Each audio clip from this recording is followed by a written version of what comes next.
We need people like that. Is there one willing to do that? To stand against evil? I'm telling you, we read this and we see everything that he went through. We read about how in verse 33 he put the wood on the altar. And we read about how that he cut the bullock in pieces and he sacrificed it.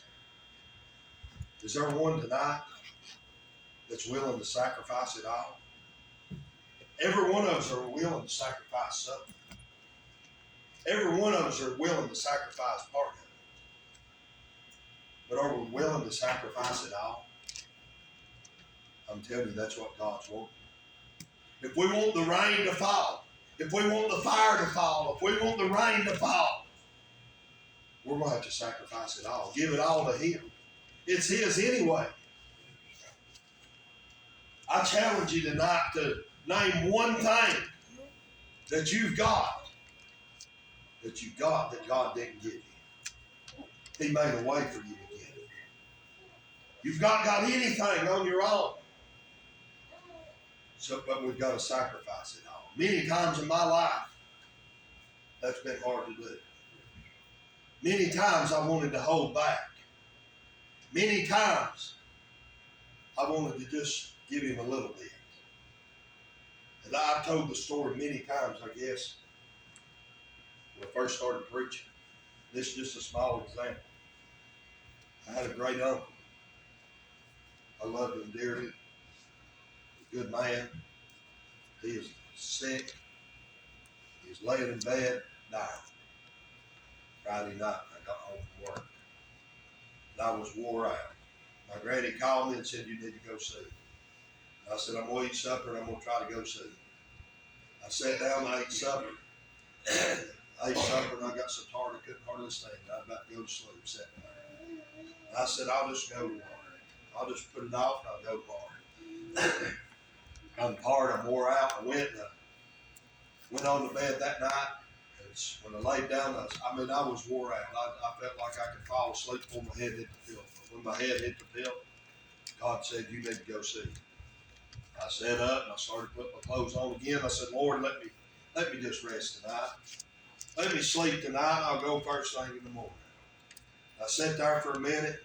I felt pretty good about it. And I laid back down. As soon as my head hit the pillow, God said, "You need to go see him." He done that 3 times too. And the last time that he done that, I said, "Lord, just let me go tomorrow. Let me rest tonight." I sat there just a second longer and I laid back down. I sat there laid there with my eyes open. The Lord didn't say nothing. I said, "He's going to let me sit here. He's going to let me stay here and go and sleep tonight." I got up the next morning and I told Amy, I said, "I'm going to go see Uncle Hugh." I ate breakfast. I got me a cup of coffee, put my boots on, fixing to go see him. My phone rang. Granny said he passed away up in the morning sometime. But I tell you, I was willing to go, but I was willing to go on my terms. I wasn't willing to sacrifice it all. I wasn't willing to obey him. I wasn't willing to walk in faith tonight. And many times, if you'll be honest, you've been that way too. But God wants people that's willing to sacrifice it all. He's worthy of it. He's worthy of it. He give his all. He give his best, and he give it all for you and I. But here's what got me when I was studying this message.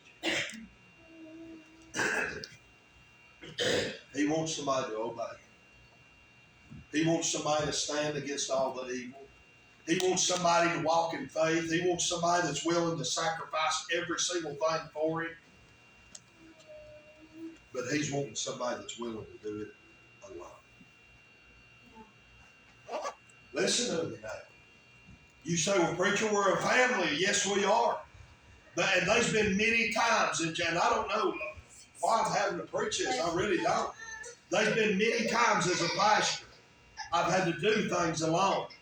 There's been many times in my spiritual life as just a preacher, I've had to do it alone. And brother, when I've done it alone, I've seen the results, and then I've seen how that God blessed everybody else else around me because I was willing to do that. But brother, I tell you, you need to be just because I'm willing to do it. I don't mean that you need to sit there just because maybe Vernon's willing to do it. Oh, don't mean you need to sit there. We all need to be willing to do it alone.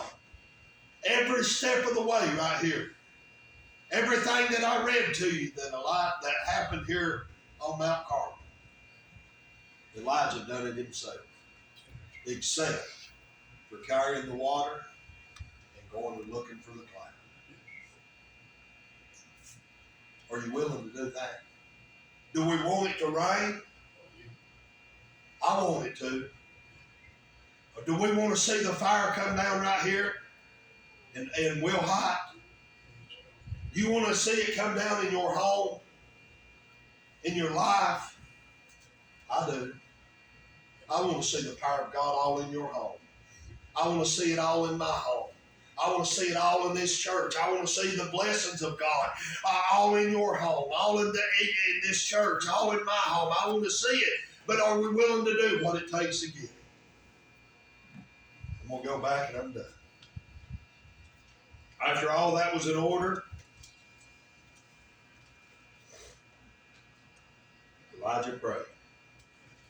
He put his face between his knees and he called on the God of heaven. And he seen the fire come. And then again, he put his head between his knees and called upon the God of heaven. And he saw the rain coming, heard the rain coming. And he said, get till Ahab to get down. It's a coming in abundance of rain. Now listen, the last part of verse 16, the effectual fervent prayer of a righteous man will avail much. If you want to change your life, you want to change your home, you want to change this church the way that God wants it to go, then you become an effectual, fervent prayer and become a righteous man or woman. And I'll promise you it'll work. I'll promise you, be steadfast in your prayer, be fervent, be passionate, be zealous in your prayer life, be consistent in your prayer life. That's what that means. That's what effectual, fervent prayer prayer means. Being consistent, being zealous about it, passionate about it, but more than anything, being consistent. And be a righteous man, and be a righteous woman, and we can see the right fall. I've done my best. Maybe get us up.